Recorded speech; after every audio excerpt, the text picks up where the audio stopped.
এই যে কটা বাজে, এই যে আমাদের নায়ক, বাজে হচ্ছে রাত্রি 12টা। এই যে আমাদের হিরোইন মশাই টাঙাচ্ছে, হ্যাঁ। আর এই যে এই যে না আমাদের ও বাবু, ঘুমোচ্ছে বাবু না এখন আমরা ঘুমোতে বাবু পারছি। এখন উল্টা হয়ে বাবু খেল দেখাচ্ছে। বাবু, একা সোজা হওয়ার ক্ষমতা নেই কিন্তু, একা হ্যাঁ, একা সোজা হতে পারবেন না উনি। না সোজাও তো উল্টে যাবে একা, সোজা বাবু হতে পারবে না। সোজা হওয়ার জন্য এই যে বাবা আর মা, তাই না বাবা? কি আর থাকবে না কিছু ও। কিছু কিছু বলার আছে? এখনকার দিনে তো বাচ্চারা প্রতিবাদ করে।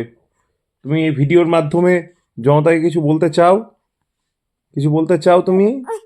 তুমি কিছুই বলতে চাও না। তার মানে তুমি মেনে নিচ্ছ আমাদের ব্যাপারটা, মৌনং সম্মতি লক্ষণম। হুম, তুমি কিন্তু খুব দুষ্টু হয়েছো, ঠিকঠাক সবাইকে ওষুধ গুড খাও না। নাইট বলে দাও। সমস্ত মিমি মামুদের, দিদুনদের, দাদাইদের বলো গুড এই যে নাইট। এই যে ভূতনি, ওকে গুড নাইট বলতে পারে? গুড বলতে পারো নাইট, না তো, আমি ওকে খুব শেখাতে ছোট্ট, হবে না। আমি খুব ছোট্ট, আমি কি করে সবাইকে গুড টাটা নাইট বলো বলবো? আর বলো গুড নাইট। তুমি একটা স্মাইল দিয়ে দাও, একটা স্মাইল দিয়ে দাও বাবা। হ্যাঁ, একটা বাঁকা স্মাইল দিতে হবে না, তুমি একটা স্মাইল দাও। ও, হ্যাঁ হ্যাঁ, এই তো, গুড নাইট। এই তোমার বাবা বলেছে, তুমি তো বাবার কার্বন কপি। বাবা বলেছিল গুড নাইট।